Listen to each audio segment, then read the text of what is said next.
I Don't Like It with your host Katie Baldassaro. The guest this episode is Rocky Calcetta, and the film discussed will be the 1981 action/adventure classic, Raiders of the Lost Ark. Welcome back. This is our 4th episode, and as the spam emails I keep getting from podcast coaches say, this is more episodes than most podcasts, which tend to fizzle out at 2. So, yay? Either way, we're here again, and this time we're talking about a film that is near and dear to my childhood, as many other Americans, Raiders of the Lost Ark. The first installment in a now 5-part Indiana Jones series. Ooh. Yes, I did find an adult who has not yet seen this film and is an American. I'm not going to act surprised, as everyone was pretty incredulous with me about not having seen The Wizard of Oz. Still, a lot like that experience, I hadn't seen that film because I'd felt like, through clips, through references, through experiencing other versions of it, I'd kind of really seen that film, and I was at a point in my life where I didn't have to see it. It wasn't really out of like a perceived hatred or that I thought I really wouldn't like the film. So when my friend Rocky Calcetta, who has experience working on films, he's done FX and makeup, said he had not seen this film, I thought it would pair really well with the other film that we did this month, which was, of course, The Wizard of Oz. I'm not going to take up too much time at the beginning of this episode as we had a lot to talk about, especially in the response section, and I don't want to have this episode run too much longer than usual. But I do want to give a quick shout out to a thing that I am doing called Movie Runtime. As part of like a New Year's resolution, let's go with that, I'm attempting to elliptical the duration of one film every day, with a caveat. Every 5th day I will watch either one short film under an hour or 2 short films that add up to at least 30 minutes as sort of like a rest day. If you follow me on TikTok under the name Movie Runtime, you will see me post a short review about each film with stats about how far I went, like the mileage of each film, and the calories I burned.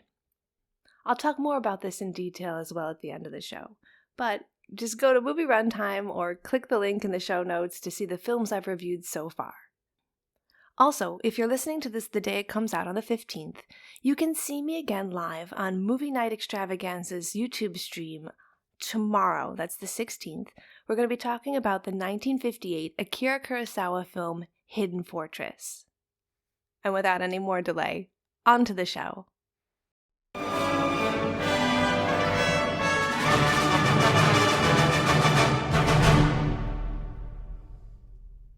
So I'm here this week with Rocky Calcetta, who's here to discuss his possible like or dislike of the Indiana Jones films. Is that correct? That is correct. All right. I appreciate that we're both in pajamas right now. Oh yeah, fuck no. Like, this is not a visual show. This is a podcast, and you can wear whatever you want. I'm wearing this like blanket they made into a jacket. I feel so warm and comfy. I would be joining you in a bathrobe, but my bathrobe is in the wash because I'm like, all right, let's get all the sickness germs away. Those are the hardest days when you're like, my comfort blanket is in the wash. Fuck this shit. Yep. I gotta say that I talked to a couple people about this film being one of the films we were going to cover, and I didn't out you. I didn't say who you were yet, but everybody had the same like ridiculous fucking acts. Like, where they're just like, what? How is a human being never seen that movie? Yeah, I mean, I get that, honestly. I really do. And it's funny to me because I actually didn't even see the Goonies until my 20s. I mean, like, I grew up in a house where we watched a lot of movies. Mm-hmm. But, like, just certain ones, like, were just not part of it, Like, I mean, I can quote you Spaceballs, Monty Python, Planes, Trains, and Automobiles, and The Gate, Like, this is stuff like I grew up on. But I don't know. I guess my family just skipped over Indiana Jones for some reason. And even Star Wars, to tell you the truth. So that's going to be a follow-up question. We're going to explore maybe your experience with Harrison Ford and George Lucas. But I'm surprised to hear that, but also I can see how that would happen. Also, I love the Goonies. I love it so much, but I do not think it holds up if you watch it as a 20-year-old. No, I mean, I could see like why people love it, like with the nostalgia glasses on, watching it now. Like, I actually watched Mac and Me the other day too. I loved that movie when I was a kid, and I'm watching it now, and I'm like, wow, this is probably like one of the worst movies ever made. Almost like The Room level bad. Do you know the joke with Paul Rudd and a clip from Mac and Me, right? I love, like, every time he's on Conan. He even did it last week when he was on there with Please Don't Destroy. That's fantastic. Oh man. Yeah, so that being said, it's kind of hard to say you haven't seen an Indiana Jones movie and then, based on people's reaction, want to watch an Indiana Jones movie, because people get super aggressive about how not only are you going to, you're gonna fucking love it. Yeah. Yeah. Well, I mean, for sure. It's kind of like people when they tell you to find the right strain of weed, you know? I mean, it just really, have you tried a sativa yet though? Right. But I don't know. I mean, everybody loves it, and of course, it's so ingrained into the zeitgeist that there's so many references to it. I mean, everywhere you go, there's a reference to Indiana Jones. So I get all the references because I know that's like where it's from, but I haven't seen it myself. So I'm having this argument with the Movie Night Extravaganza crew, and they're bringing me on January 1st to talk about, and they're going to make me watch. I've agreed to watch The Wizard of Oz, which I've never seen. And I feel like I don't actually need to see, because it's referenced. I've seen so many versions of it in every television show ever that I'm like, yeah, I got it. It's fine. I don't need to watch an old movie that probably doesn't hold up. No, for sure. Have I you mean, seen The Wizard of Oz? of course, yeah. I mean, all versions of it, even the Michael Jackson version. And it's actually one of the only shows I've ever seen at the Bushnell. Oh, Was The Wizard of Oz. So yeah, and I read Wicked. okay. So You I'm a read, little surprised to hear that you didn't see that movie though. I mean, that's but I think it's totally possible to take movies that are so incredibly in the zeitgeist. It's like the Bible. I haven't read the Bible, but if they put a baby in a basket in the reeds, I get what's going on. right, right, I don't want to read the Bible either, but it's definitely fucking influential. So, right. But I mean, it's wild like how that happens. I mean, it kind of reminds me of when like when you're a kid, there's just like certain terms that other kids use to describe Mhm. something, or just lingo, and you just know what it means. It's just like no one ever has to explain it to you. You're with your friends, and like somebody could start something in the county away, some kind of new slang, and you just pick up on it right away, and it's kind of like that. I mean, it's there so much that you don't ever really question it or look into it more, so like with Indiana Jones, I get all the references, I get what's going on here. I enjoy Harrison Ford, but do I actually have to see it? So I just never did. And to be clear, have you seen any Indiana Jones movie? Not a single one, even though I'm a big Shia LaBeouf fan. That, because I was again thinking about this morning, and the Dial of Destiny just dropped on Disney Plus, which is the like Indiana Jones 5. I don't know, I've lost count, and I should have looked it up, but I kind of feel like I don't care anymore, because they've gotten incrementally so bad and so kind of like a joke of themselves, that I could see if someone saw one of the new ones not wanting to go back to the old ones and kind of being like, I got it. I was actually reading the description of the new one, and they're doing that old, the digital youngening, where Oh, they have you're right. to run around and they put young Harrison Ford on his skin. Yeah, that's I appreciated it in the Star Wars sequels, Mhm. because they use it very little, and even I don't remember which Marvel movie it was, but they made Robert Downey Jr. younger. But it was like so very little that now that it's happening more and more and more often, I'm like, I don't know, it's cringe at this point to me. But But I mean, it was used so well in that Scorsese film. which one, The Irishman?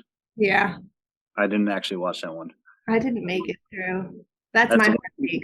film I said that was the one Scorsese film I haven't seen. So Oh, wow. All right. Well, are you afraid you won't like it? no, I just I mean, it came on. It was on Netflix, right? And I Mhm. think it was like 3 something hours. Oh, yeah. And like I wanted to watch it, I just didn't have the time to kind of carve out to do it. Yeah, that's too long. I wish we went back to making movies more like 93 minutes. Yeah. even just an hour, like 2 hours used to be a lot. I mean, people don't have to put them in VHS box sets that are rubber banded together, the Blockbuster Video anymore, and that's why they've gone insane with how long they are, in my Yeah. opinion. I mean, to be fair, I did make that time for the Justice League Snyder cut. So Ooh, wow. actually twice in one day. So Then you're going to be fine. I can guarantee you that Indiana Jones Raiders of the Lost Ark is better than the Snyder cut. Like, so we've done 2 films already at this point when this will air. We'll have done Bad Boys, the first one. So I Married an Ex-Murderer, and I'll talk about Wizard of Oz. So technically 3. But with this film, and I haven't seen it in a while. I kind of feel really confident that it's gonna be good. You're gonna enjoy it, but also like I have struck out a couple times already on this one. yeah, well, I mean, I guess I'm open-minded to things, and it isn't necessarily like it's not coming from a place of hate. Like I don't hate Harrison Ford. Of course. I'm not a big fan of George Lucas. Steven Spielberg, I can kind of take him or leave him, but I'm gonna try to be open-minded to it, and it'll be interesting to experience it and then get more references. Like I'm like, oh, that's what they were talking about in this. Yeah, it's definitely interesting to pick the first of them all. When you first said you hadn't seen an Indiana Jones, my gut reaction was to do Temple of Doom.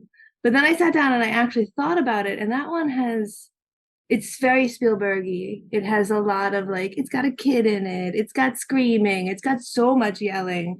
It's got like a set that's almost like Goonies, where you could make this into a ride. It felt really of the time, whereas this one is kind of a little bit before that. So I'm hoping it's okay. And when I bring people on this show, I'm trying to get them to watch a movie that they haven't seen. They think they might not like it, but not out of any real prejudice.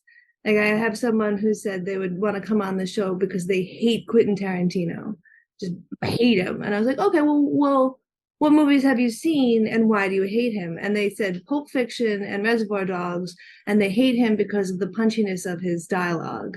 And I was like, oh yeah, you just hate Quentin Tarantino. I can't give you, that's not going to be a Tarantino film if I find something like that. I mean, True Romance is technically a Tarantino film, but yeah. Have you looked at the script that was written versus the script that was filmed on that one? No, I did that with Natural Born Killers, though. How did it compare? I mean, I can understand why Quentin Tarantino doesn't like Natural Born Killers, like just the way it was shot and just how, I don't know, like hokey and needlessly violent it was. Like his script, where it was like almost like a Bonnie and Clyde, like almost like a hero type relationship that they had. Yeah, I can definitely see the hate there. Yeah, I think that's why he had to become a writer-director, because both of those films are they're definitely representative of the script, but there are huge places where you're like, where's this in the original script, or what happened to this from the original script? So, I could find you a movie that technically isn't Tarantino-y, but it's still Tarantino-y. Like True Romance still feels like him, especially in, the famous monologue scene with Christopher Walken and I can't ever remember his name. I can only think of him as the bad guy in Mario Brothers, the live action. Dennis Hopper? Dennis Hopper, yeah. That's a bad way to remember that guy. I mean, like Blue Velvet never happened, or Speed, Nope, no. Just King Koopa. King Koopa. It was God, he was in a movie where he played a hippie, and they were trying to get him they were on a train. Kiefer Sutherland. I'm drawing a blank on it. Draw a blank. When we do the second half of the show, we'll come in and it'll be the very first thing that we say. We'll be like, by the way, that movie we couldn't remember. By the way. So I did actually learn a couple of facts about the film before I decided to watch it. And I didn't know this, and this has probably elevated my opinion of George Lucas, just as a consequence of this. So it turns out that Steven Spielberg really wanted to direct a 007 film. Yes, this is a great. George Lucas convinced him to not do that and instead pursue this movie. And Yeah. I appreciate George Lucas so much for that. I would hate to see a Steven Spielberg 007 film. Especially at the time when 007 is Roger Moore, my least favorite Bond. Like, oof. I mean, that's fair. I mean, I actually, as much of a Bond fan as I am, I've never watched a Roger Moore Bond film either. So, I'm not missing anything. yeah. Also, hot take. I don't like Sean Connery as James Bond either. I mean, I love Sean Connery in general, so it's kind of, I'm Yeah, a little biased there. But hot take. He just always gives me the creepers. Like, I he mean, doesn't ever come off as debonair. He always kind of comes off as like sweaty. he is a sweaty guy. That's fair. I mean, his whole thing in the '90s about slapping women, I'm sure probably. That outfit from Zardogs. Wow. Yeah, for sure. That is a hairy man. There's somebody who makes Zardogs gingerbread cookies every Christmas, and I'm impressed by the dedication. Yeah, for sure. I it's funny because every time I see that picture, I always think it's Tom Selleck. I don't know why. That's a great fact. So, do you know that this movie was supposed to originally star Tom Selleck? He was supposed to be Indiana Jones. Didn't know that. No. They filmed a lot of the pre-rehearsal with him, down to the point where like they were dedicated to it being Tom Selleck, but he was still signed under contract with CBS and Magnum PI, and CBS wouldn't let him break the contract, and he had no choice but to drop out of the production. No kidding. I didn't know that actually. Yeah, you can see some like rehearsal scenes where he meets Marion in the bar that are taped. You can find them on YouTube. But Karen Allen wasn't even signed on at that point, so it's a different actress who's playing opposite him in the scenes. Huh. Well, that is interesting. I mean, it's funny how these movies like shape up like that, like Back to the Future and Eric Stoltz. You know. Oh my God, I can't believe how much of. But also, in all fairness, Eric Stoltz was acting the script that was written, not the script that they were telling him to act. Because if you stop and think about that movie, there's a lot going on. There is a lot going on in that movie. You go back in time, you seduce your mom. Yeah, I mean, I it's funny because like there's an uptick in people that search out incest porn since Game of Thrones came on. But I'm like, I feel like this obsession with incest may have started with Back to the Future. Easily could have started with Back to the Future, because so many people have this reverence and nostalgia for it.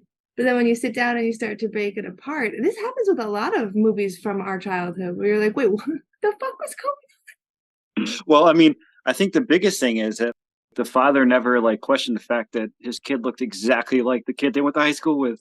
I know it was like, a couple of decades later, but yeah, I mean, exactly like him. It's odd. there's a famous Russian colloquialism. I don't look very much like my father, but I bear a striking resemblance to the milkman. just like it's kind of lost in translation, but it is a funny joke. Trying to look at my facts here. I was actually doing some research on Ford and was surprised because I always think of Harrison Ford's story as he was a carpenter who got found, and then he did Star Wars, and that like made his whole career. Is that your? He was also a weed dealer. Yes. Oh, Yeah. Do you have a story about that? I've heard vaguely, but I forget the stories. I really like. So I did hear the story recently, actually on Conan O'Brien's podcast. He talked about it some, but I totally forgot about it. I did really enjoy. He had a story about how they told him to change his name to get into Hollywood, and that they said that it was very pretentious. His whole name. This guy told him that and told him that he'd never make it. And here it is, I don't know, what, 60, 70 years later. And he still remembers the guy's name is Jerry Kokovsky. And he goes on this whole rant about it on Conan's podcast. Like satisfies that teenage part of you that's like, I'm going to do something with my life and I'll show him, you know. But this guy here, he is this famous actor, you know, all these accolades and everything. And like, he's still holding on to this guy's name that told him that he wouldn't make it. You know, it's funny how he has that kind of like, well, people talk about this film as being incredibly influential because it's one of the first times we get a protagonist who is not exactly like a superhero buff kind of guy. He's a little bit sarcastic. He's a little bit schwarmy. He's kind of scruffy. He's smart instead of just being physically capable. And I think that's these characteristics, like it's very hard to dissect what people think Harrison Ford is from what people think Indiana Jones is, you know?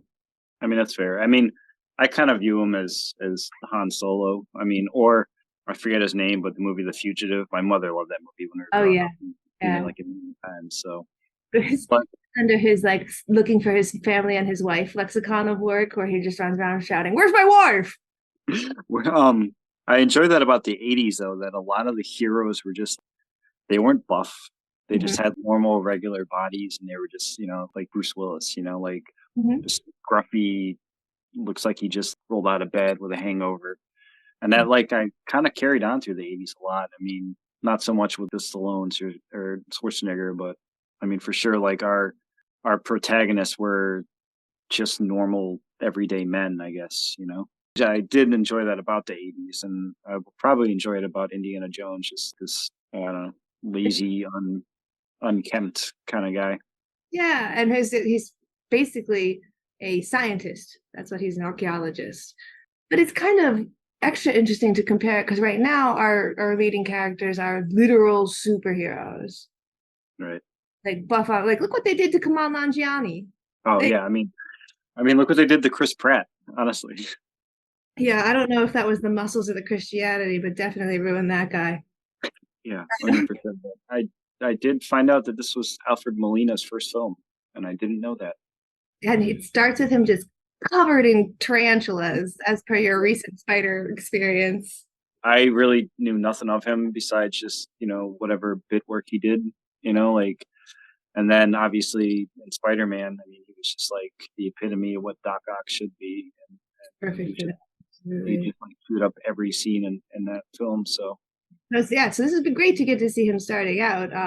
Also, one of the first times I saw Jonathan Rhys Davies is in this movie. I think oh no kidding. Yeah. he's really good in this as well.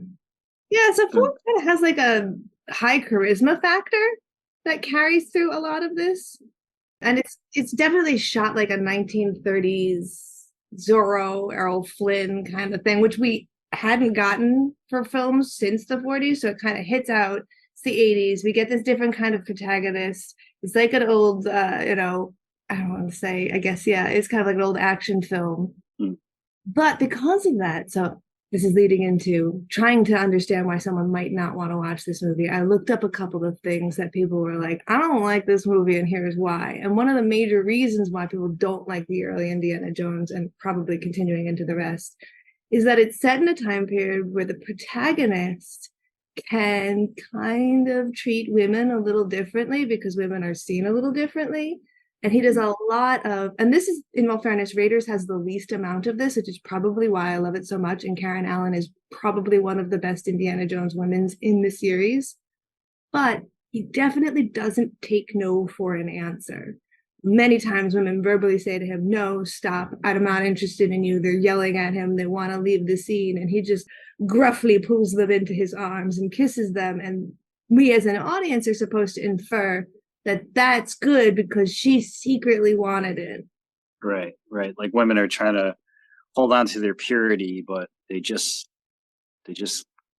see a charismatic guy, a very manly man, and they have to kind of Yeah, well, your give. good girl has to protest a little bit. That's how you know she's a good girl. But also, like, we want our lead character to get the girl. Yeah. But I do think Karen Allen is a very strong character. I remember liking her so much in contrast to the screaming one they have in the very next one. She's so screamy, and she winds up marrying Spielberg. Like he falls in love with that actress on that movie set, and I, for the life of me, can never understand it.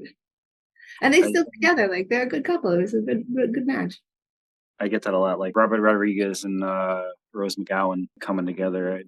And then like you see and you see these directors and you hear them talk. You're like, how did anybody fall in love with you? Like, honestly, like somebody's. I love Quentin Tarantino movies. I can't imagine being attracted to somebody like Quentin Tarantino. So I just to hear him talk and the way he talks, like he's just got to be insufferable at home. I mean, there's no way he isn't. Yeah, yeah. He definitely probably never stops talking about movies. Or how great his wife's coffee is. Apparently, he even Well, includes it in scripts. right? Yeah, it's like a middle. I mean, so like I grew up I mean, in the 80s and early 90s, call her action heroes and damsels in distress were, I mean, certainly different then than they were now. And I can kind of always separate the time period, like, and you can cringe at it, but you also have to accept that this was a different time period, this different mode of thinking. You can't apply your 2023 mindset to movies that came out 3 decades ago, So that stuff doesn't necessarily like bother me. Sometimes we've obviously gotten in conversations about different filmmakers and the way they treat their actresses or the way that they shoehorn in these things that shouldn't be there. But that kind of thing doesn't really bother me that much because I know that this is a different time period. And that Spielberg did mistreat the actresses on the set. Like, it's just in the script, and it's not even his script, it's Lawrence Kasdan's script, although him and Kaufman and Lucas like wrote the beats of it. Although in interviews they're like, yeah, I thought his name would be Indiana Jones, he would wear a fedora and he'd have a whip, so I came up with most of it. You're like, really? The use of the Ark of the Covenant is a really interesting reason why. It's because the scriptwriter had braces as a child, and his orthodontist would tell him stories about the Ark of the Covenant, and he found it like super fascinating. Isn't that weird how things like that from childhood kind of carry on into your creativity? Absolutely. Like influence. I mean, who among us, having even not seen the film, doesn't know what the Ark of the Covenant is because it was featured in this? Right. Yeah, absolutely. And I can picture the guy's face melting because of it, like because of how much I worked with like special effects makeup and then like looking into like special effects makeup and how things are done. It's just like I can recall it easily as I can recall the guy peeling off his face in Poltergeist. Oh my God, another very, very iconic special effects scene. Yeah. Or Rick Baker's like werewolves in American Werewolf in London. Just I can easily draw those memories back, So as cheesy as that scene is, and I've seen it a million times, it is such like an iconic scene. Is there, as a special effects makeup artist, what was the first scene in a movie that you saw where you were literally like, whoa, special effects? I mean, that was honestly American Werewolf in London when he changes into a werewolf. His face elongates. Mm-hmm. I mean, that was so cutting edge and innovative, Yeah. I mean, but even Stan Winston's work in Terminator, those kind of things. But probably like the one thing I loved, and I don't know the artist that did it, but was the skeletons in, was it the Golden Voyage of Sinbad? Is that Harryhausen? I think that's Harry. Yeah. We'll get to that factoid in the second half, but I'm gonna bet Jeopardy. I will true daily double on that. That or Jason and the Argonauts. Mm-hmm.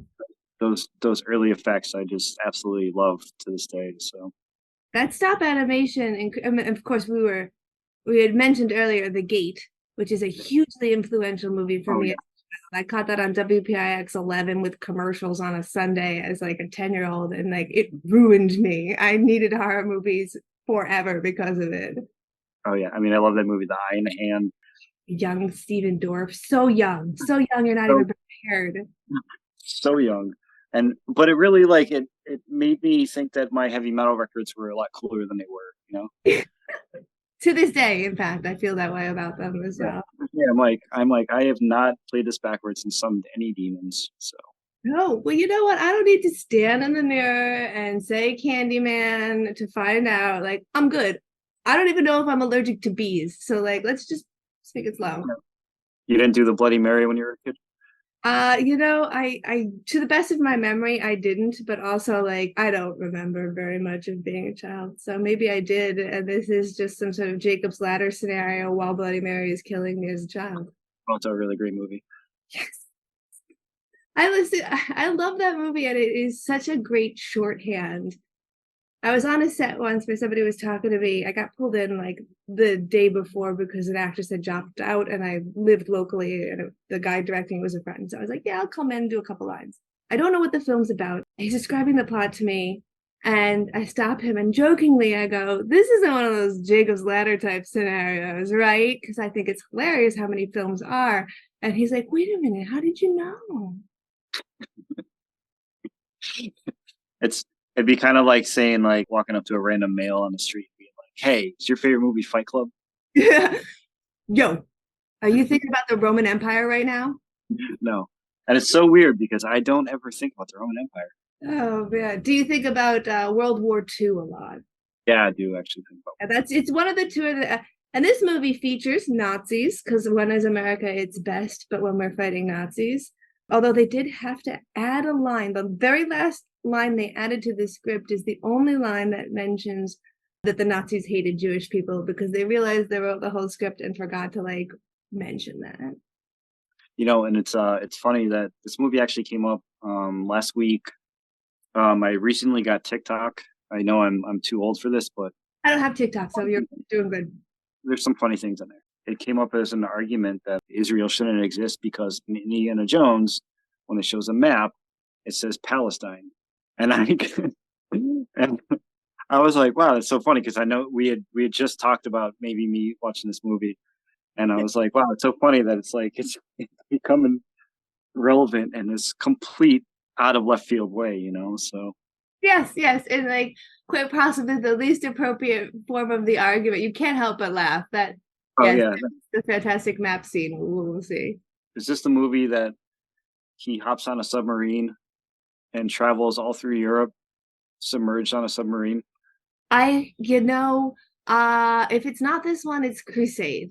Because the map scenes are, it's like trying to remember which map was in which Lord of the Rings book. You're like, right. They're kind of drawn the same. I hope not, because I know. Well, I edited it out. I seen like a clip of it online, and it was just the impossibility of that happening, right? So like he hops on a submarine, it goes underwater, and then it like travels through the Mediterranean, and then like he comes out, and this is hundreds and hundreds and hundreds of miles away. So he would have held his breath for like that long. It is a quick way to kind of just get from one place to another, although I think it's freaking hilarious they bother to even tell us, because you could just be like, we're going to Palestine, and then they go. I don't care how they get there. It's fine. Well, yeah, it's great that they at least let us know. Yes, we were included in that. I think that's because, again, they were trying to go for that, like, oldie 1930s action film thing. And so they're like, yeah, this is what they do. And they have, like, the map burn away and a star dissolve. Which is cool, actually. That actually makes me more interested in it because I enjoy those old radio serials. Yeah. Like the Batman ones were always awesome. Superman, like, I enjoy listening to them. I enjoy that Neil Gaiman did the Sandman graphic novels as an audiobook, but he made them old radio serials. So it's like these people acting out parts, like James McAvoy's in it, and Kevin Smith is in one as well. And like, so I really enjoy that kind of old timey, I guess, kind of like in a way that you have to like imagine things, or that's like not very, very high budget, We don't have we can't film a plane here, so we've got this map and it's good enough, and we're all good. To digress just a little, how do you feel about John Williams? Because this is definitely a huge influence on the film, is the John Williams soundtrack. I'm a huge fan of soundtracks. Mm-hmm. I mean, I think they really make or break a film. I to tell you the truth, I didn't like Danny Elfman for like the longest time. Not a big Oingo Boingo fan? I am a big Oingo Boingo fan, but I just didn't like his soundtrack work, and like I don't think I appreciated it much. But then it kind of grew on me after a while. John Williams, I mean, I think his scores are beautiful, and they're concise. I'd say, like they fit exactly what they're supposed to be doing. I love Hans Zimmer, and I think Hans Zimmer is more atmospheric and plays the emotions of the scene, where John Williams is just kind of like a little more blatant, I'd say. That's interesting, because I often feel like Zimmer is telling me what to think, because he is more aggressive with the emotion in the scene. And also, every once in a while, I'm like, is Zimmer gonna find the brown note? Probably. I mean, if any of us is gonna do it, I do feel like it'll be him, and I'll be watching a Christopher Nolan movie and just be like, oh no, shit. I was actually surprised to find out that he didn't score the last Christopher Nolan movie. He didn't score Oppenheimer. Yeah. Amazing. John Williams. I mean, like, and most of my references to John Williams are from, I don't know, like Family Guy and Star Wars. I do think that like his stuff has been great. I appreciate the work that he's done, but I'm curious to see how it fits into a different universe than science fiction. So as we approach the end, before we take our break, this is going to be one of the first times where we take a break and we don't immediately go watch the movie. We're going to take a break, watch the movie. I might even watch Dial of Destiny because it sounds like looking into the mouth of madness. I wanted to hit you with one little cute fact that you can think about while you're watching the movie that doesn't spoil any aspect of the movie, because I had all these cool facts and I was like, no, that will just ruin it until we get into it. During the filming, Steven Spielberg and Melissa Matheson, not Matthew Matheson's mother, just a different Matheson, wrote a script during shooting breaks on the location of the film. Matheson was there to visit her husband at the time, who was Harrison Ford, and Spielberg dedicated to her a story idea that he had. This story winds up becoming the script for E.T. No kidding. Yeah. Right. I think I remember hearing some facts about the E.T. script, that it was much different originally. I don't I'll have to. We have plenty of time to do some ancillary research in our second half. Come back, have our guns ready, know who was the animator of those early Conan movies. Yeah. So anything you want to say before we wrap? No, I'm just looking forward to this being as cheesy as I assume it's going to be. Yes. I think if you set that kind of expectation, if you think about the Shia LaBeouf movies, you're going to be like, oh, huh. If you don't dilute it down over like 2 decades, there's something right there. Again, because this was an idea that came out of Lucas at the exact same time as Star Wars, he just wound up chasing Star Wars first.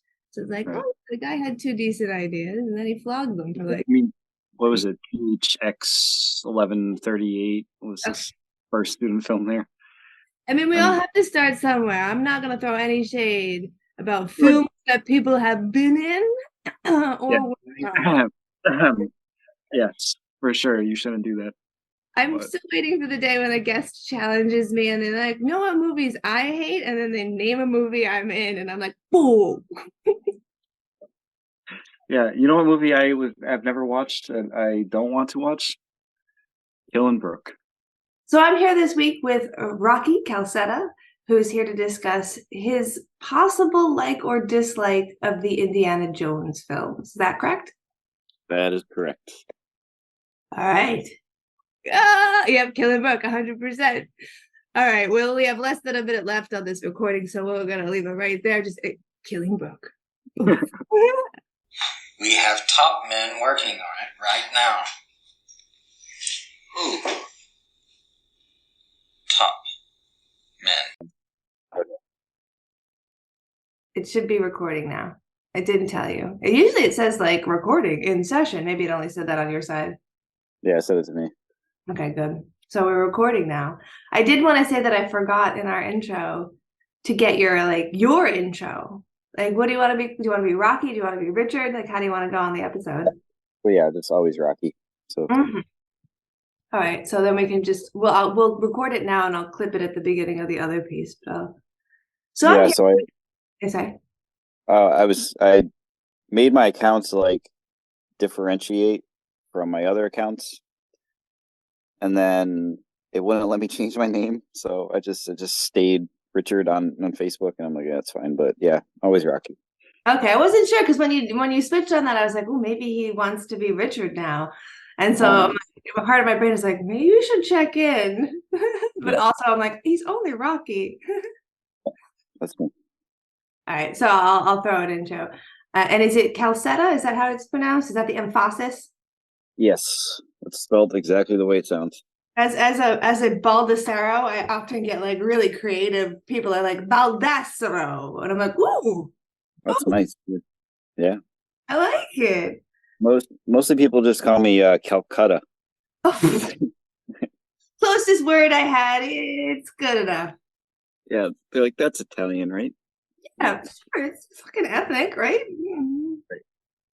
There's a point in the movie where Indy calls the Jonathan Rhys Meyers character like the best digger, and I looked at Scott and I was like, he's a really good sand digger. And Scott was just like, you cannot put that in the episode. And I was like, I'm still gonna say it to Rocky, but I won't cut it out. I thought you were gonna bring up the fact that he calls fucking Alfred Molina the wrong name after he dies. Oh, really? I didn't notice that.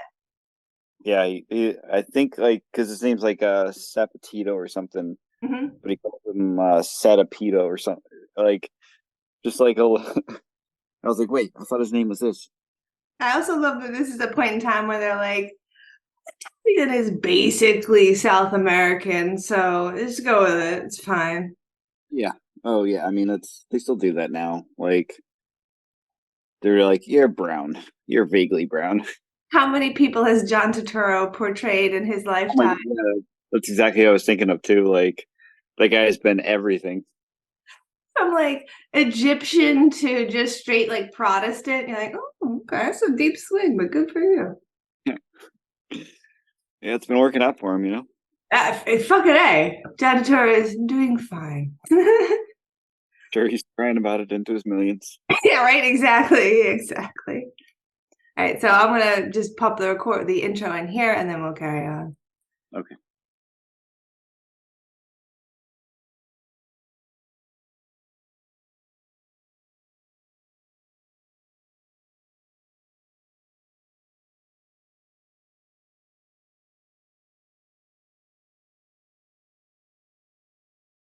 So now we're back, having just seen it, although there's been a period of time, about a week since we recorded the first bit and the second bit. And you watched the movie right after the recording, is that correct? Yeah, I watched it like right after. So then I took a week to kind of digest it, I guess. This will be interesting because you're our first guest who has had some time between their response and recording to think about, like, not just shoot from the hip, as they say. Yeah, it's funny too. Like, I'll go to movies a lot with people, and then like right after the movie, I'd be like, "So what did you think?" And I hate when people do that. Like, you have to give me time to like to process it. You know, like I can't just process it right away. So I probably have a different opinion today than I would have a week ago. I feel like I do that a lot with movies, especially like longevity. I've come out of a movie and been like, that was amazing. And then I never thought about it again. And then I've left movies that I thought were kind of mid. And then I thought about them every day for like 10 days. And I was like, I guess that was a good movie because I'm still trying to chew on it. Right. No, that's fair. I mean, there's some movies like where I come on, I'm like, wow, that's like the best movie I've ever seen. You know, like I saw 1917 with you, you and your husband. Yeah. And I mean, that was like, wow, that movie was just fantastic. And even now, I think, wow, that movie is just fantastic. But it was visually stunning, but I can't remember the plot. Sorry to interrupt you. Oh no, so he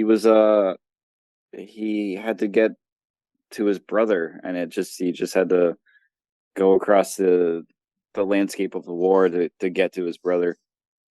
For some reason, my brain has recast that with the son of Steve Irwin as the main character. So in my brain, all the images I'm replaying has the Steve Irwin son. That's a me problem. That is certainly a you problem. That is an only you problem, I think. Sorry to interrupt there. No, you're good. So what would you have said your opinion was right out of having seen it versus today? So I haven't seen it. I can get why it was such a epic in its time, you know, like why people like go back to it constantly. And certainly that started like some discourse when I mentioned like, hey, this is the first time seeing it. Oh, you have to see this one, this one, and this one. I got why people like it. I got why people enjoyed it. And I think had I seen it when I was younger, I would have had a profound love for it. Interesting. Yeah. But then like now, like a week later, you really like think about it, really consider it. And then I'm like, you know, I can point out all the flaws in it. And it's not something that resonates now. So I don't know. I guess it's one of those things where you can appreciate something that exists, but you don't personally like it, like the Grateful Dead. Oh, yeah, great example. Yeah. Great example. There's a lot of people who have dedicated their entire lives to that music and, hot take. I don't think either of us particularly care for it and have been definitely exposed to enough to have made our decision. Yeah, absolutely. Yeah, that's really interesting because I love this movie. I watched it as a kid. I have a fond love of it.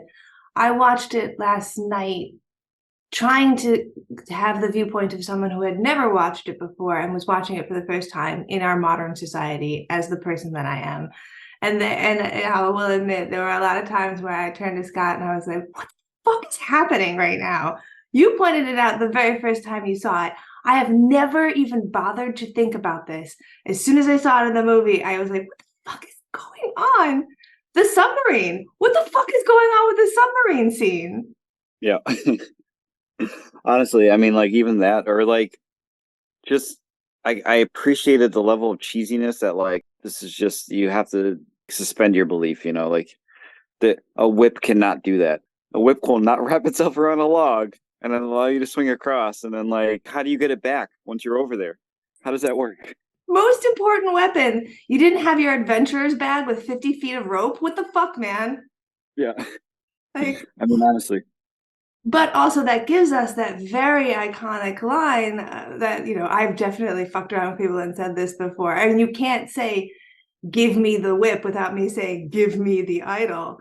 So like, I'm torn between like, that was cheesy as an adult who is cognizant of how physics works, but I still remember loving it as a kid. Oh yeah, no, I mean like it's like one of those things you notice, you're like, wow, that's not how things work. But you appreciate it so much because especially you, I'm sure, like being behind the scenes of movies, you appreciate that someone had some kind of really crazy idea. A bunch of people probably gave them shit about it, and then they made it work, and then everybody loves it.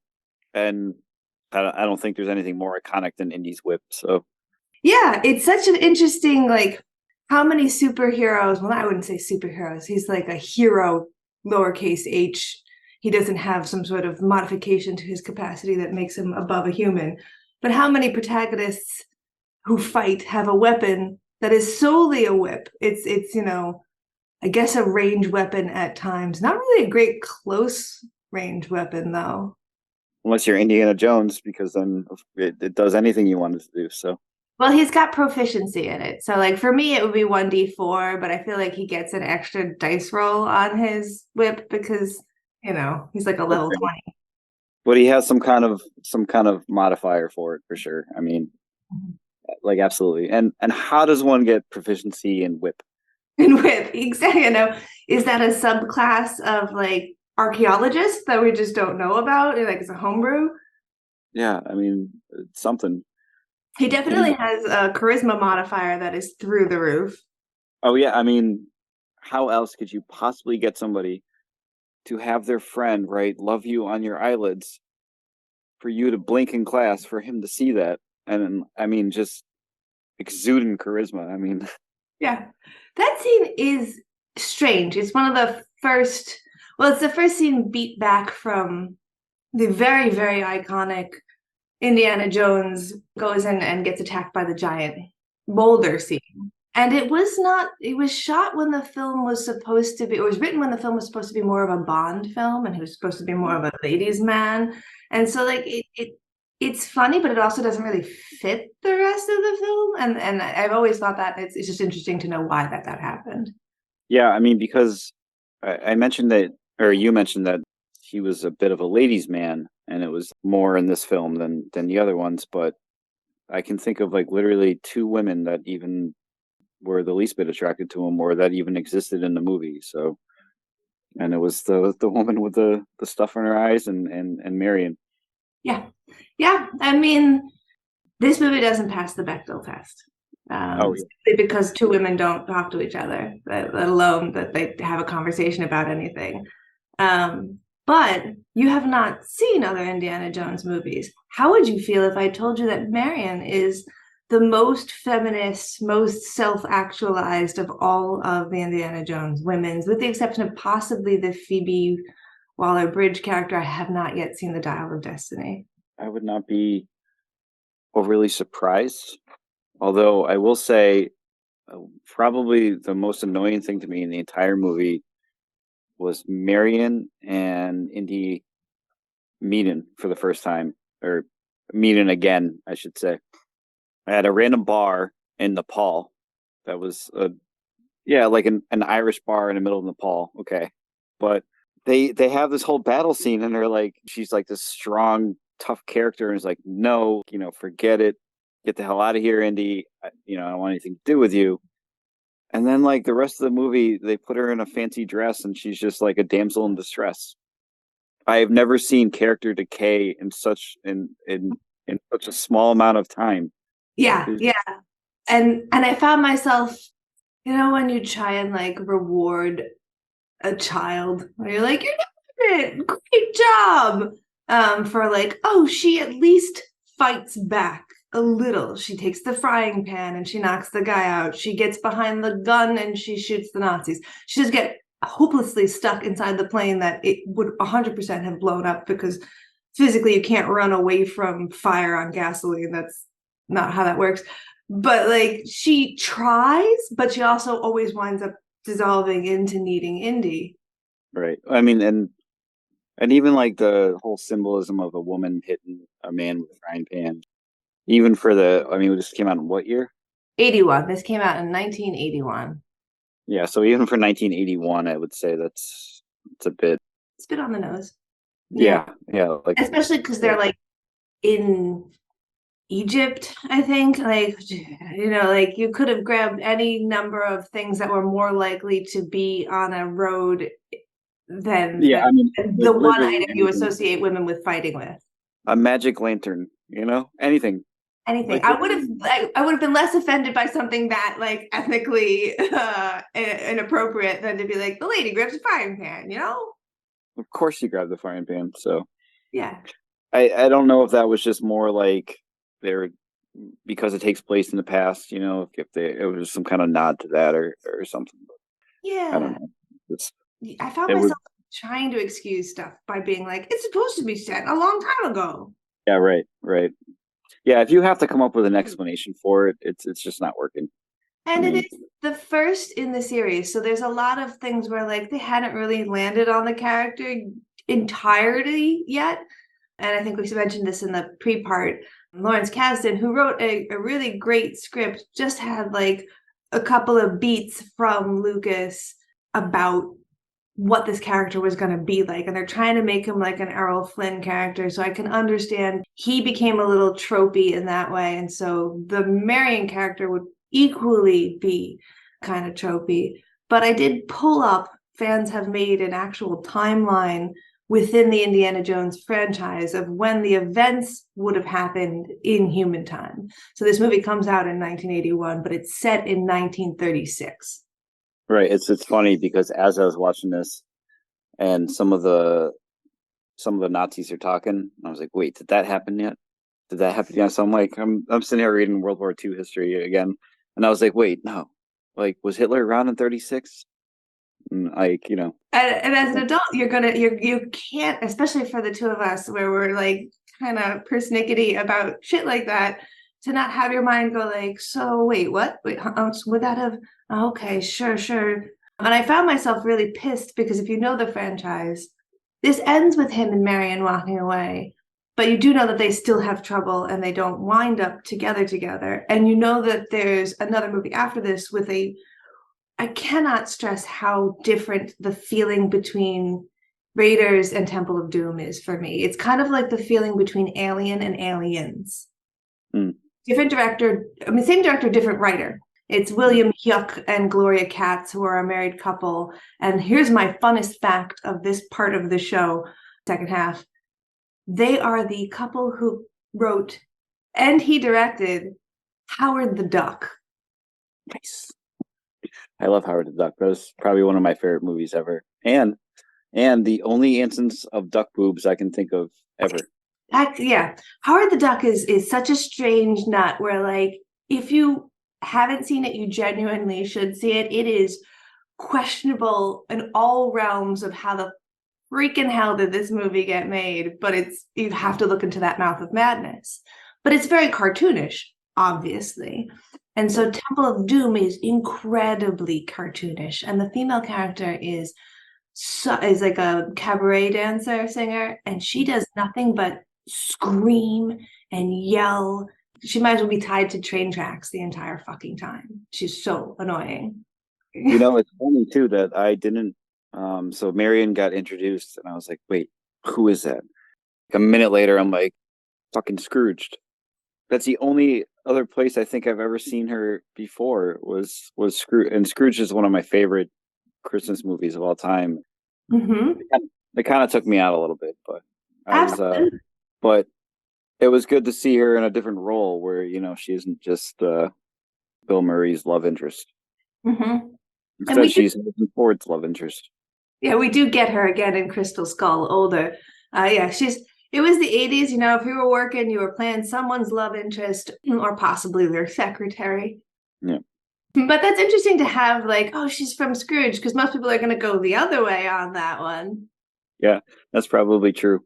So I will say that I think one of the biggest things that annoyed me besides her character decay was Indy's motivation. I never got a sense that he was motivated by anything. Not academia, not just adventure, not profit. I felt like he was just there doing this thing no matter what, but I never got a sense of like what the point of him doing it was.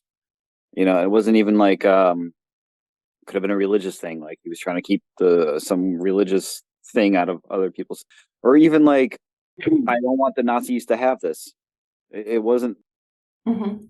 It's almost as flat as simply like, he's a good guy. He's a good guy, so he's going to do the good stuff because he's got to do the good stuff. So he's going to he's looking for the antiquity to put it in a museum. There's a famous line in the third one of them where him and his father are arguing over what to do with an important artifact, and then they wind up screaming the line, "It belongs in a museum!" And then he yells back to his father, who's quite old, "So do you."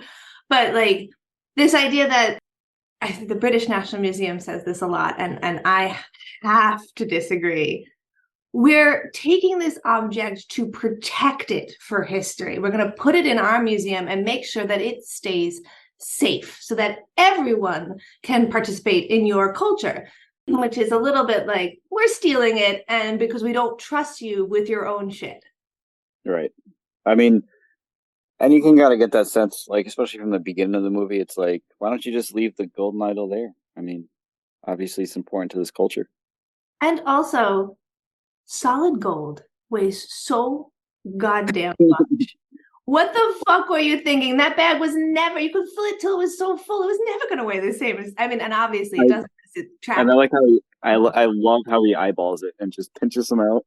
Because I thought it was ridiculous, but at the same point, I thought it was just so great, that this guy, it's such a ballsy move to make. It does have these repeated points of almost absurdism. Like, did he hold on to that submarine on top the whole time across did the submarine not submerge? He's wet now, so I guess that's what that's implying. But it's like, it adds, there's one of them where he's inside a refrigerator that gets exploded near a nuclear bomb, and he shoots through the air, but he's okay because he's in the refrigerator. And you're just like, this is, I guess, terrible and great at the same time. I mean, for sure. I really appreciate those kind of things because it happens so much in 80s movies. I mean, think about the amount of abuse that any action star took in the 80s and in their movies, and then they just have a limp at the end or something like that, or they just wince when someone puts alcohol on it, and shot 50 times, but they're good. Especially in movies with Jean-Claude Van Damme, because that was physically dangerous. You never know. Especially the ones with his butt too. Great list. Yeah, so you're right, because at the end of the movie, spoiler alerts for people who haven't seen this movie and are listening to us at this point, Ark of the Covenant opens up and it kills everyone who's looking at it. And I think either Scott or I turned and asked, so the wrath of the opening of the Ark, is that because it was moved from its holy place? And so it's killing all the Nazis because they did that. But then isn't Indy like specifically more responsible for having moved it? Like, is he really without blame? I mean, yeah, I mean that's fair. I didn't think about it. I was more focused on like what ghosts are these? Like who are these? Who are these spirits? Who are these people? I have to assume, from having read the Wikipedia article on the Ark of the Covenant, that these are the souls of people the army, the Israeli army, vanquished while using it. So like, the pictures of it shooting out lightning and godlike stuff, to quote the movie. That's how the army would have, like, any army carrying this succeeded because it would have carried it around and it would have attacked all of their adversaries. But also, I'm giving a lot of answers that are not given in the film. So it's just basically spirit guardians and Indiana Jones. Well, I think that now it would also be Nazis. So like the Nazis were killed by the ghosts seeking whatever revenge for Nazis in the Ark of the Covenant. You're saying so they got sucked back in. So if we did Ark of the Covenant 2, Electric Boogaloo, and we opened that up, we'd have Nazis again. Right. That must be what happened in the United States right now. We opened the Ark. The last look for the Ark was in Ireland. Wow. Wow, I didn't know that was actually even a thing, to tell you the truth. They did a non-invasive archaeological study until 1995, a guy named Connor Newman, thinking that they had found it, and they didn't. They didn't find it. I don't know how it ended up in Ireland anyway, but yeah. I didn't actually know that was like, I mean, you hear things like, like the Shroud of Turin and I guess they're looking for Jesus as a spirit at one point in some movie, and yep, that's the current one, the Dial of Destiny. They're looking for.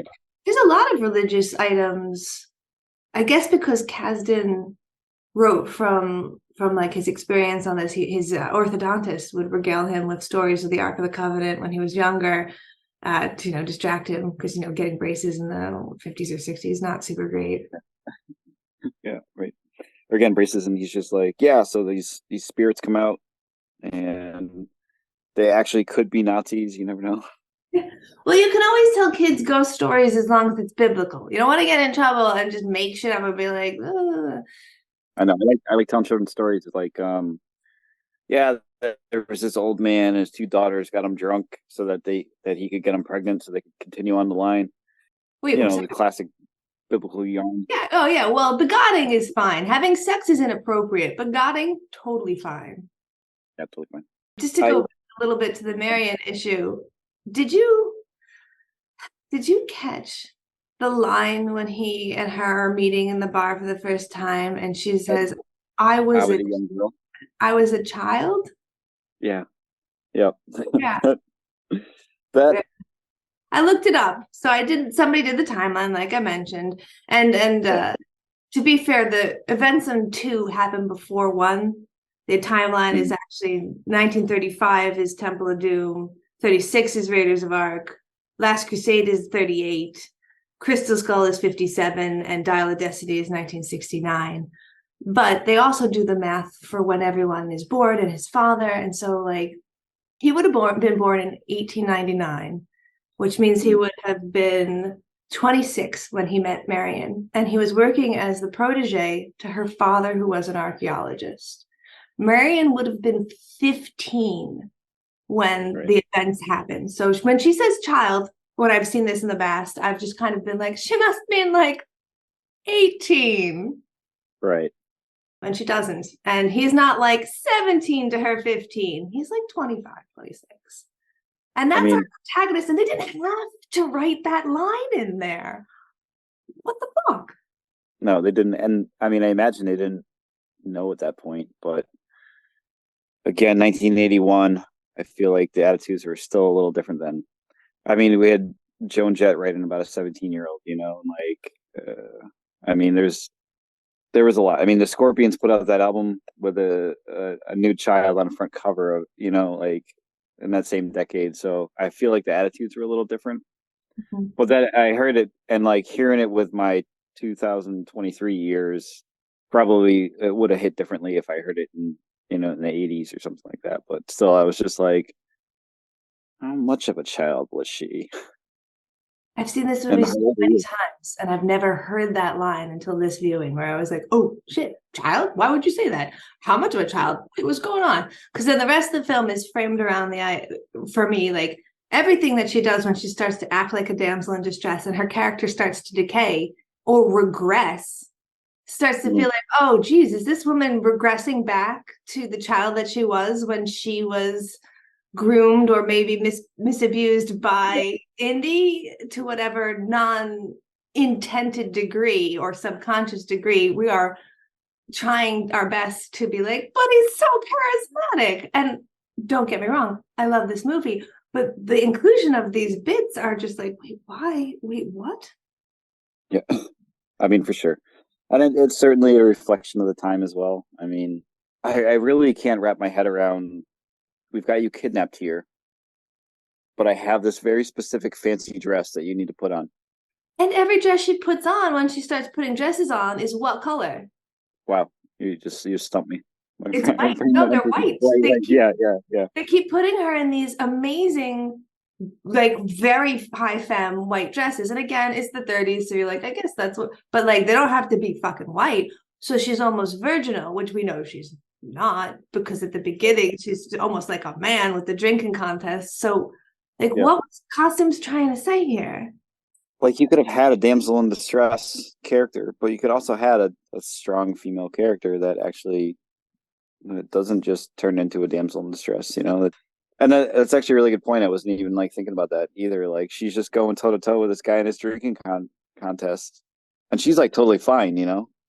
Like right after that, They bring it back up again with the Swedish or French guy, where she's doing another drinking contest. Right, and it's like, wow, this woman has some balls, for lack of better phrasing. But and then like immediately she's just like carried out in baskets that they somehow switch, even though the camera follows the basket the entire time. I mean, and then she's just getting kidnapped, and then she's just stuck in these situations where Indy needs to save her. And like up until then, she's been successfully operating this bar in Nepal for however long, but she truly has a regression of character upon seeing this guy from when she was a child. Right. It certainly didn't make me feel good about the movie, you know. Like I'd assume that like it would be like most typical 80s, the 70s, 80s movies, and in that way. But they started so strong with her, you know, and I was like, oh, cool. This is kind of like subverted my expectations. And then immediately after that, literally like a scene later, it's just all that gusto is gone, you know. Which is, it's just impressive because people love Indiana Jones for him being a subversive hero at the time. He wasn't super big. He wasn't super buff. He kind of messes up sometimes in a fight. And that's funny because you relate to that a little bit more. Like if he gets punched really hard, he stops and gives a little bit of a like oof to the camera. Yeah. So why not have the female be a little different too? Yeah, at least. Also, and like I'm thinking of the scene where they're in where the map is, and Marion gets thrown down there, and like literally, like he just goes through one wall and he's outside already. Yeah, the Nazis didn't figure out to go through that one simple wall.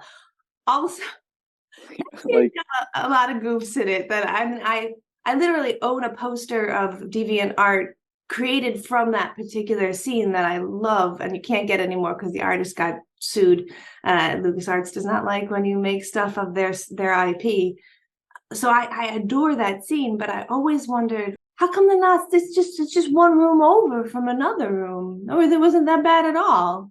Yeah, and like the part that confuses me is that they're on a hill of sand, and then he pushes through the wall, and it's like you're in some kind of pyramid. Yep. Yeah. And also, what the freaking hell they're not all asps? I don't got to be a herpetologist to know that that's a lot of different kinds of snakes that might not all really be indigenous to there. And why are there snakes inside a closed tomb that has no food for them? Right. Just chilling. I mean, So a lot of them were actually legless lizards. So I was like, I was looking at that, like, and I was pausing it, like, wait, that's not actually a snake. No. But I do enjoy things like that where it's like that doesn't make any sense at all that this thing could exist in there and not have a source of food. No. And be so many of them just being like, we're all on top of each other. And then he goes and even in the scene where he puts the stick down to find that, if you're just, if you're paying attention as an adult, you're like, fuck, why? I wish I was a kid again. Because in the prior scene, they talk about how the staff on the one side of the medallion, it says a unit size that's roughly 72 inches, which is about 6 feet tall. But on the back, it says to take away a certain amount, which would be that, meaning that it is less than 6 feet that the staff needs to be. We then watch our Indiana Jones pick up the staff to find the location.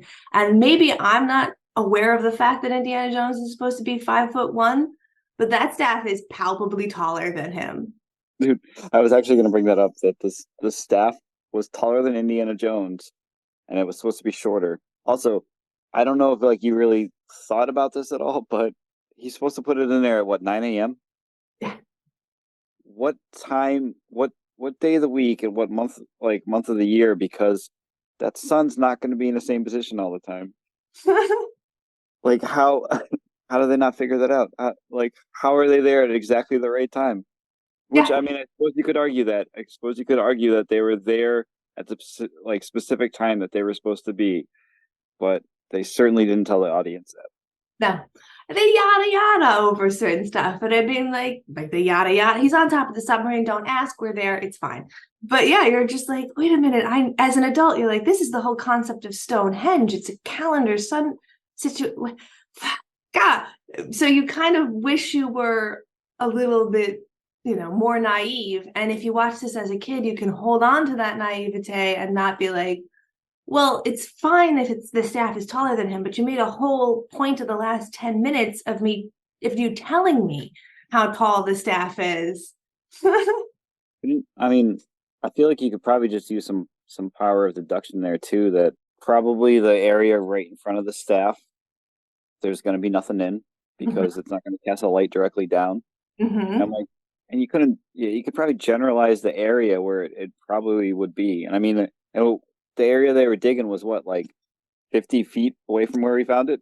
And they don't even notice them digging until they are like, it's sunlight. Like, how did you not notice we didn't send a crew to go dig over there. Yeah. But, Or, whatever. I mean, and you'd have to have a pretty good crew to dig through sand. I mean, it's sand. It'll literally just roll back into wherever you just cleared. Yeah, I bet. So as a fencer, anytime fencing is in a movie, I am livid. It's often like not even the correct equipment and barely the correct posture or barely the correct anything, with the exception of The Princess Bride, which actually does a really great choreography, and every reference to fencing masters is a real fencing master. I bet that archaeologists, even though this movie probably made an entire generation of archaeologists exist, are pretty fed up with the misconceptions of things like, yeah, you just dig a little and then you broom it off. There's a hole, go inside. Yeah. I mean, it's just and I don't know if I missed it or not, but like there was like a million holes in those in the ground there where you can stick a staff. Mm-hmm. How did you know which one it was? And also, why was the one it was covered in sand if they literally just stuck a staff in there right before to find the spot? Well, I think I'm going to attempt an explanation, because I do agree, like, if the Nazis were just down there using that area, why is there sand all over everything? Shouldn't they have cleaned it off? Maybe sand came back in. It's windy. It's sandy. The one hole that he didn't put the staff in kind of felt like it had something in it previous. And then there was one hole back. And like maybe that was, no, because I was going to say they said to take a unit off, but it's off the height of the thing. So take a unit off to bring it closer. Right. I don't know. It looked super cool. And as a kid, that is just like, and you're right, the sun doesn't even move that fast. So when he puts it down and the sun like lines, like that's how the sun moves in Elden Ring, where it moves so fast. I think somebody's standing behind me, but that's not our world. That's Elden Ring. Yep. Yeah, it's not like one of those. You can't time skip. You know. Mm-hmm. But I feel like we're talking a lot about the things that didn't work for us. What are Yeah. some of the things that did work for you? I know I generated a piece of art for you for fun because I just got a pen for my laptop and I've never had a pen for a computer before. And so I made a drawing of our top men working on it. Yes. Top men. I Top. actually. I mean, so yeah. I mean, I am quick to point out flaws in movies, Me and too. especially Me too. like the trying to think about it from an adult perspective. I mean, doesn't always mesh up because these movies were made for a certain demographic. Mhm. They're not made for you to sit there and analyze them. Which I Mhm. mean, all right, Steven Spielberg. I feel like because we put him on such a pedestal, then he is kind of ripe for criticism. But still, I enjoyed the overall like feel of the movie in that like a lot happened. Like you never had a minute where you could kind of relax. It was just kind of there was so much going on at every point, and I enjoyed that it kind of pulled you through in that way. And of course, Harrison Ford is just, I mean, he's Harrison Ford, so I'd watch him do anything. Yes, and he's at his like youngest, peakiest. Like he'd been acting for a while, but this is when he starts to really hit for audiences. He's right off of Star Wars, like Yeah. perfect. It was supposed to be Tom Selleck. I think I said that previously, and so I got to watch this movie imagining it be Tom Selleck, and I just would not have digged it. Yeah, I mean, for sure. I mean, Tom Selleck was great in the roles that he was in, but I don't know that I necessarily see him as an action star. And it's funny because I get Burt Reynolds and Tom Selleck mixed up all the time, and it's because of the mustache for sure. But Yeah, but well, I I mean, think they're benchy enough to be indie, but not like relatable. right, right. So I mean, it's just kind of I think that because he has that kind of young quality to him, or I don't think Tom Selleck has ever had a young quality to him. I don't think that he's ever had like a almost like a boyish face. I think Tom Selleck came out with a mustache. Like he came out of the womb with a mustache, Like that's just him. That's true. So, I feel like it. so I mean like you get that kind of like Harrison Ford being so young and charismatic in that way that like, he's just this youthful guy stumbling through all these things that you can kind of enjoy it more. So I think yeah, if it was like someone like a Tom Selleck, you wouldn't have gotten that as much. Plus it would have made the line I was just a child feel a little different. Yeah, Tom Selleck was not only born with a mustache, but born at like 40. Yeah, exactly. He's been exactly who he is for. I mean, like even now, like he's on that show Blue Bloods. I think Mhm. he doesn't really look much different. He just has less hair. I mean, go with what works for you. He was, yeah, I guess he was the older boyfriend on Friends to Monica. I Right. would have maybe felt a little bit better than that. I mean, he's probably the same age as her at the time too. Yeah, He just looks like an old man. yeah, and he was pretty established as like obviously he'd been playing Magnum PI for so long because a lot of people talk about the impressive nature for Harrison Ford to be both Han Solo and Indiana Jones. Most people get to be one pretty big iconic character. I think maybe because the films came out so close to one another, people didn't feel like he was Han so much that he couldn't be Indy. Although, hot take, are they not the same guy? And it's funny too. Like, and we talked about this a little bit. And he talked about the John Williams score. So the Indy and Marion theme and the Han and Leia theme start exactly on the same three notes. They are pretty much exactly the same character. I'd say that Han Solo is a little more morally ambiguous. Fair. Your space cowboy. Yeah, but I'd say that they're pretty much same character. I mean, Indy could be a younger Han Solo. I really do feel that because Indy is always, he's going to do the thing that is morally right. He's the good guy. But Han Solo can sometimes be like, he'll get cajoled into doing the right thing, but, he's in it for the money or maybe something else, or this is quite an inconvenience for him. Yeah. Yeah. I mean, he's certainly a more jaded Indiana Jones, but fundamentally, I think they're the same character. Balls before brains, even though he's a top archaeologist. Top archaeologist. He's not a top man, He's a toxicologist. I do want to talk about the John Williams score, though. That's a great bit of trivia. Thank you for that.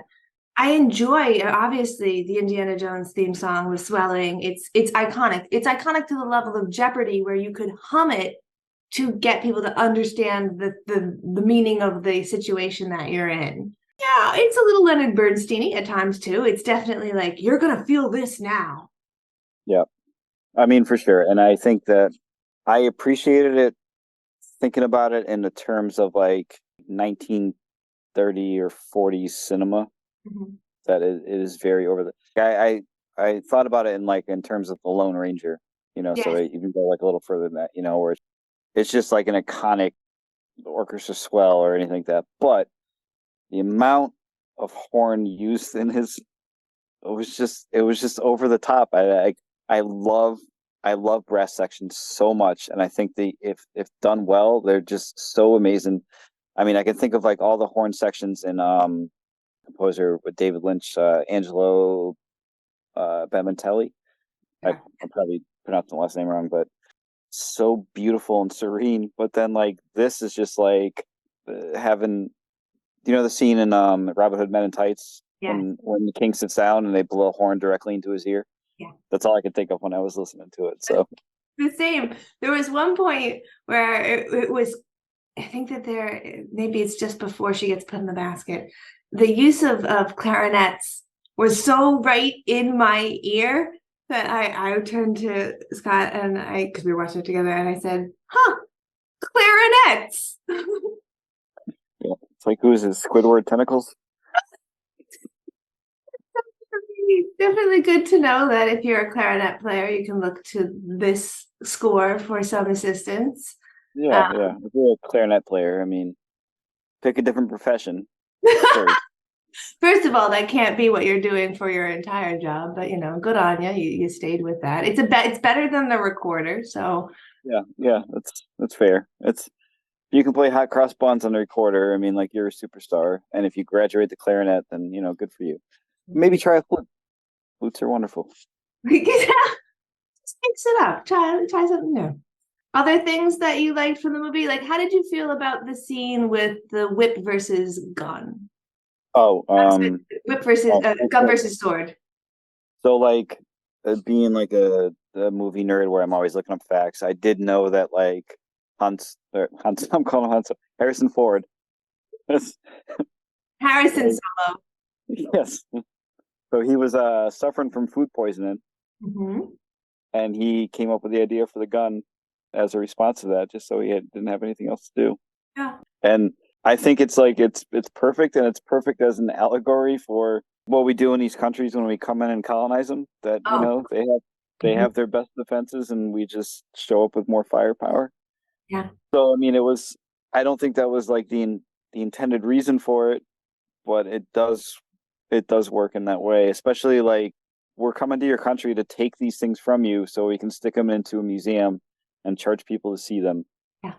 Yeah, you can attack me with your like 12th century technology. Here's some 19th century technology. Yeah, it does have more of a meaning for the audience than simply the fact that it was created. It's also one of those great movie facts that I think a lot of people get to hear, like the one with the food poisoning on the Titanic. Right. It's out there, it's in the ether. It makes the movie so much of what it is in that scene. And also there are some takes adjacent that particular scene where you can see that Harrison Ford's shirt is like so soaked through. And they're like, it's hot there, but it's like food poisoning level of sweaty. Yeah, for sure. I appreciate that, like, that scene is so iconic that it's wormed its way into other media.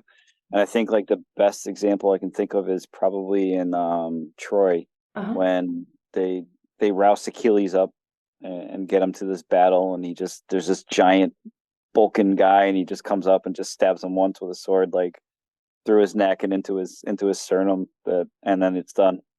Yeah. There's probably a few more, but I'm like kind of drawing a blank on it. But I really do like that scene a lot. I wish it lasted a little longer. I wish they made the guy with the sword like a little more of a, like, foreshadowed his presence in some way. Yeah. I guess for Harrison's sake, it was as short as it was. Yeah, yeah, for his sake, for his health. We'll take his side without you. It's fine. But yeah, all the action scenes, it did have a very good pacing feel. Like there was action, there was talking, action, talking. You didn't have to immediately open with almost action, so you don't have to wait for it. Watching the movie Bad Boys that I recently watched, like I can't believe how much talking there is in a movie that I was like, well, at least the action will be good. Give me more action, which is not usually something I scream at a movie. This one had good pacing, and I felt like when we were given action scenes, they were rewarding and not cheesy. Like it was good stunts. Yeah, no, absolutely. I did actually. I found out in my studies while watching the film that it was originally going to be rated R. Oh, because of the face melting with the arc. Oh. And the way that they subverted that was they added more fire. So like you had the scene at towards the end where it was very violent, Mhm. especially with like I love the way Spielberg shows corpses because they like come towards the screen and they have those sound effects with them as if they're screaming at you. And I can remember that being the same in Poltergeist with the pool scene. Yeah. So like I do love that, and it feels very classic horror to me, and that's enjoyable. But so like I enjoy that it got a little gorier, and they actually had to tame that back so that they could have a more public release of it. Yeah, I think if you talk to anybody who saw this movie as a kid, the ending scene was pretty burned in their brain. A little traumatizing because it was right on the edge of like, it's a pretty fucking scary scene for a kid you might take to a PG film. It reminded me of the librarian ghost in Ghostbusters, Oh, which God, is that's my favorite one.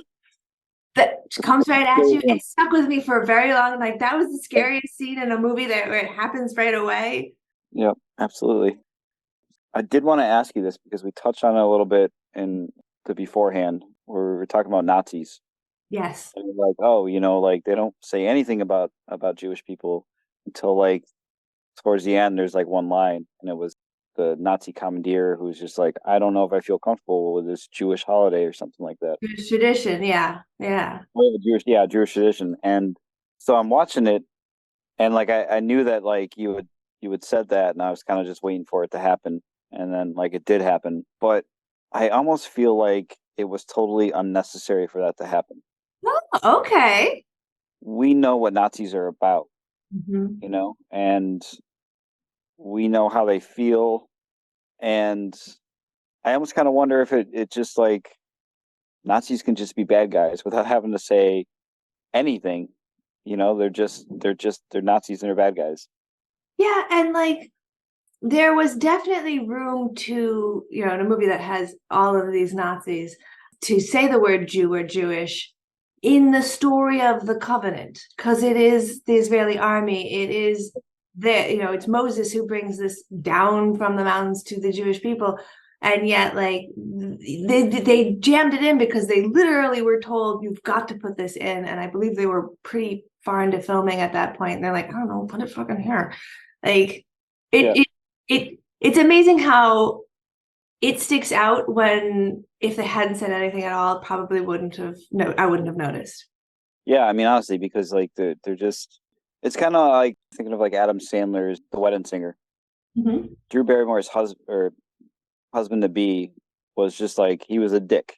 He was a shitty character. One note, and like knew that. And then he has him like cheat on her. You don't actually need him to cheat on her. He can just be a dick. Yes. And that's kind of the way I felt about it. It was just like if they had mentioned Jewish people like throughout the movie, especially considering the Ark of Covenant, it wouldn't have felt fine. But like to just mention it that one time, it just felt like you were just trying to drive some kind of point home, and it really just kind of pulled me out because I'm like, I mean, yeah, we know that about Nazis, Nazis are bad people. I know one fact about Nazis. I know that.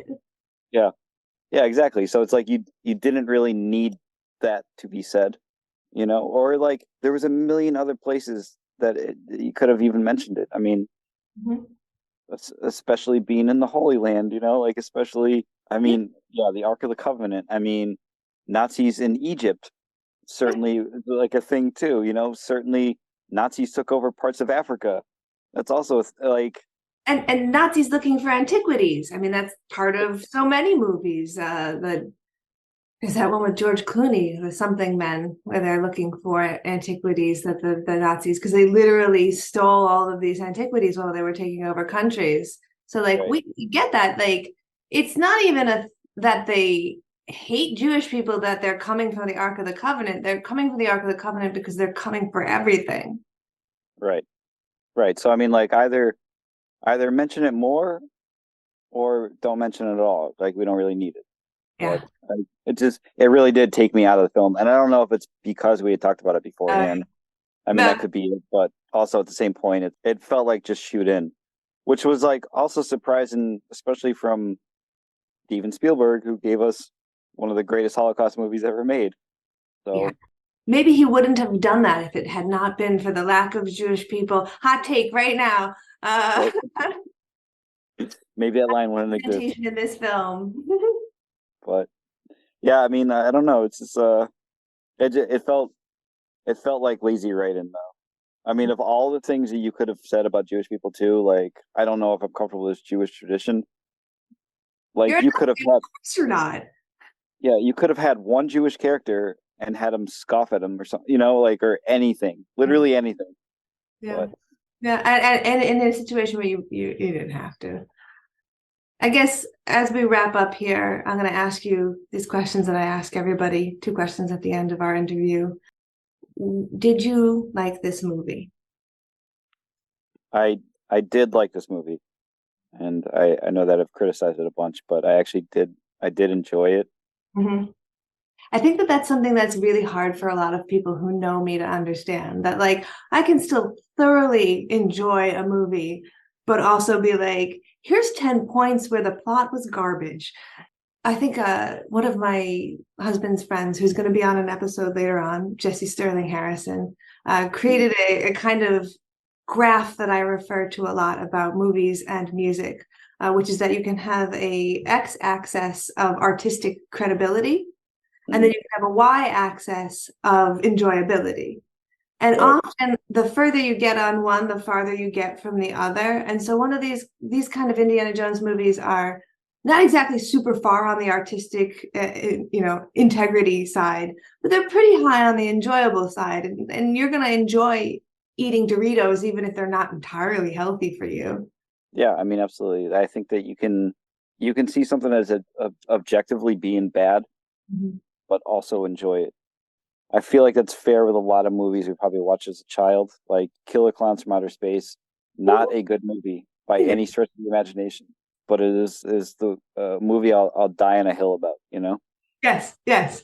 I feel that way about The Last Unicorn. I will die on a hill about this movie, but I'm thoroughly aware of how many times people were traumatized by the amount of boobs in it. Yeah, I mean, that is fair, actually. I did watch that when I was with my ex and her youngest. And I was like, you got to watch this movie. And I'm like, wow, I didn't realize how many boobs are in this movie. But people being smushed into boobs. Yeah. So my second question is, would you recommend that people who haven't yet seen this movie see this movie? Yes, I would actually recommend it. I don't think that a lot of people haven't seen Raiders of the Lost Ark, but I would certainly recommend it to people because it is, again, such an iconic movie that even if I don't feel as though I'm going to continue to watch any more Indiana Jones movies, I feel like I got my fix and I'm good. I'd still suggest people see it. Yeah, I firmly believe that of all the Indiana Jones, if you were going to see one, this is the one. If I had to say see another, I would say The Last Crusade, especially because chronologically within its own time period, Crusade comes after this movie.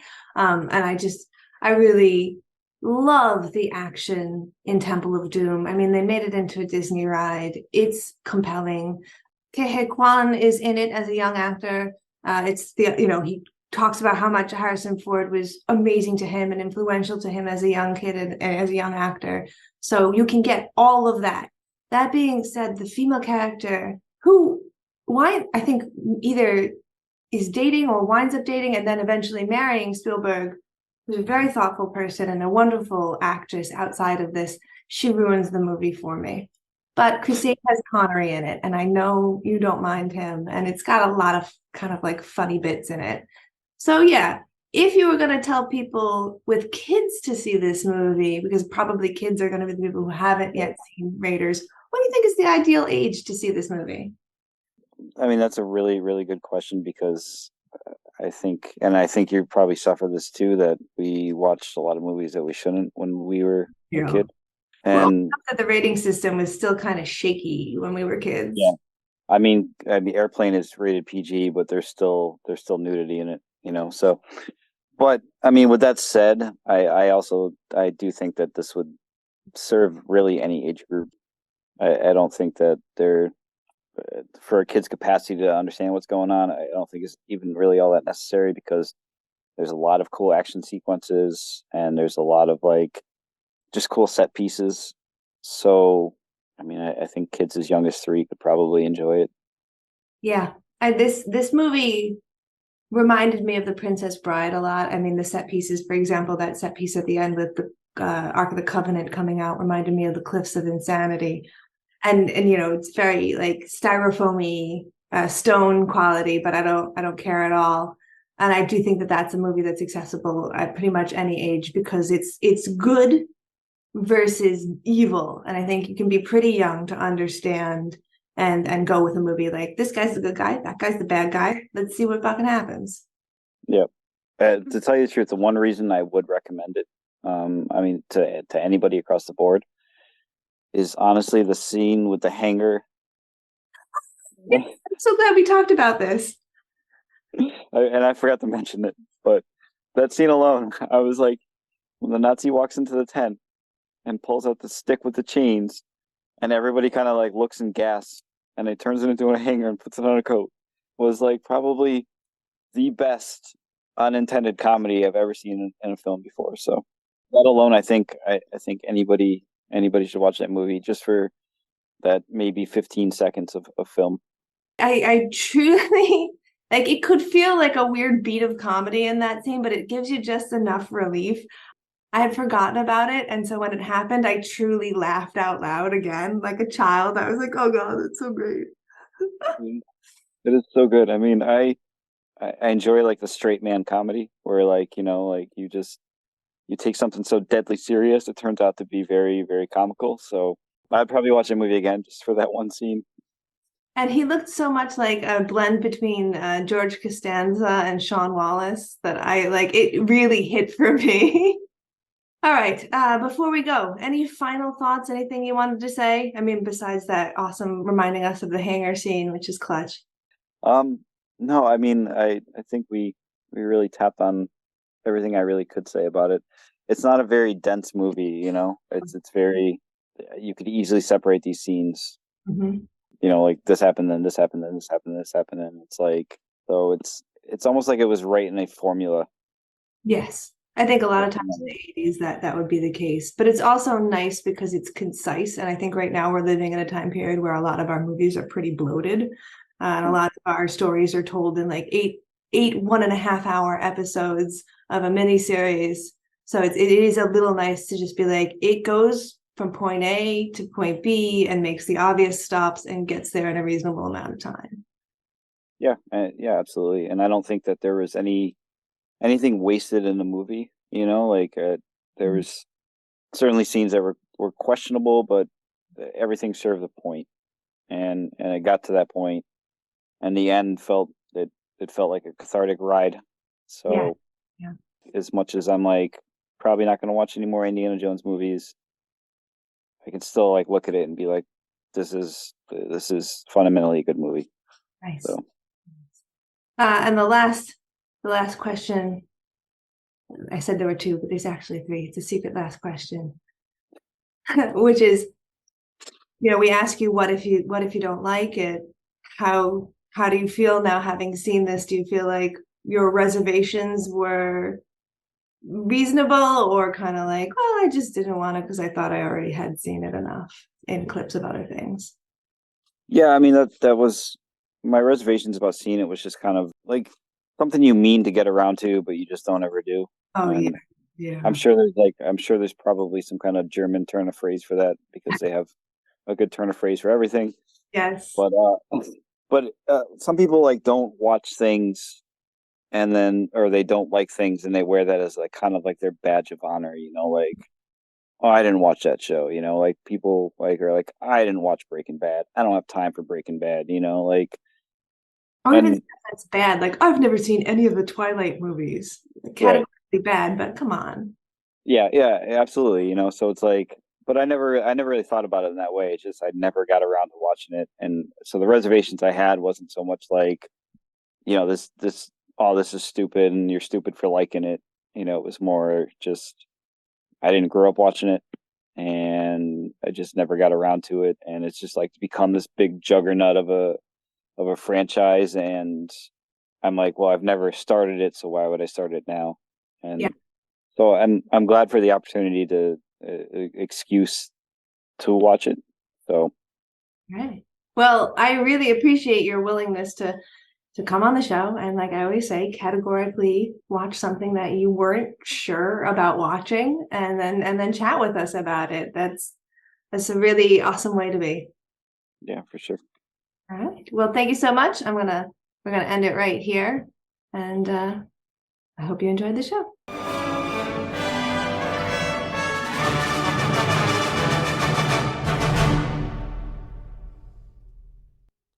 And that's all, folks. This was a really interesting episode for me, as I had not gone back to watch this film in a while, and I had never really sat down and watched it with a more analytical eye.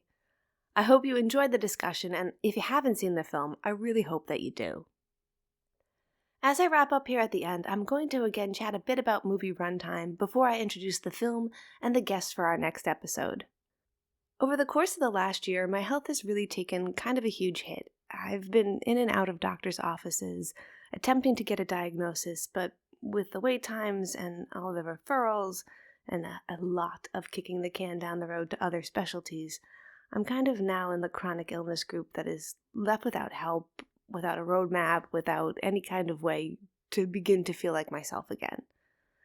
There's a line in the 2023 Oscar winner for Best Animated Short, The Boy, the Mole, the Fox, and the Horse. When things seem too overwhelming, focus on what you love that is right under your nose. Good advice. What do I love? Films, obviously. I love films. I also loved being able to do aerial silks. However, right now I'm way too sick to train, and it has been a really long time since I've been able to train, and let me tell you, that's leaving me pretty depressed and pretty upset with the way I feel in my body. I'm hoping that by focusing on my love of films and committing myself to physical movement every day, just kind of being like, I'm going to watch a film. That's not scary. That's not a big thing. We'll just watch this film and move while we watch this film. Maybe I can get back to feeling like myself again. So join me on TikTok under the username Movie Runtime, and every day I'll share with you my review of the film, as well as how well it worked for a workout film. And if you're feeling up to it, maybe join in on your elliptical or your treadmill and watch the film with me. Every day I'll tell you what we're going to watch the next day as well, so you can kind of like take the challenge along with me if you want to. It's going to be 365 days of films. Sounds like a good year to me, right? Moving on. On our next episode, for the 1st of February, I'll be talking to musician and author Jesse Sterling Harrison. He has a new album coming out, which I'm very excited to chat with him about, as well as his dislike for biopics. He said he often finds them boring and hard to sit through, so I reached into my bag of films and I pulled out I, Tonya, the 2017 sport biopic about Tonya Harding. Yes, I know that this is technically a mockumentary and it's loosely based on events. However, aren't most biopics a specific version of what happened? In essence, aren't they all a smidge loosely based? My reason for picking this film is twofold. We're right in the middle of award season and Margot Robbie is getting all the well-deserved accolades for Barbie. I believe this is one of her most underrated performances, and I want more people to see it. It marked a moment in time for me when I kind of realized that Margot Robbie was going to be so much more than just, say, an average actress, and that I really wanted to see more things from her. So, in as much as we're all celebrating her for Barbie, let's celebrate some more of her past work. And maybe you haven't seen this, and if so, jump along and watch along with us. Also, reason 2, I wanted to find a comedic biopic for Jessie. I think the key to telling these kinds of stories requires a bit of comedy to keep you engaged, especially if it's kind of dark, like the comedy that you find in I, Tonya. So I think that this will be a good fit for Jessie, but as always, we're just going to have to wait and see.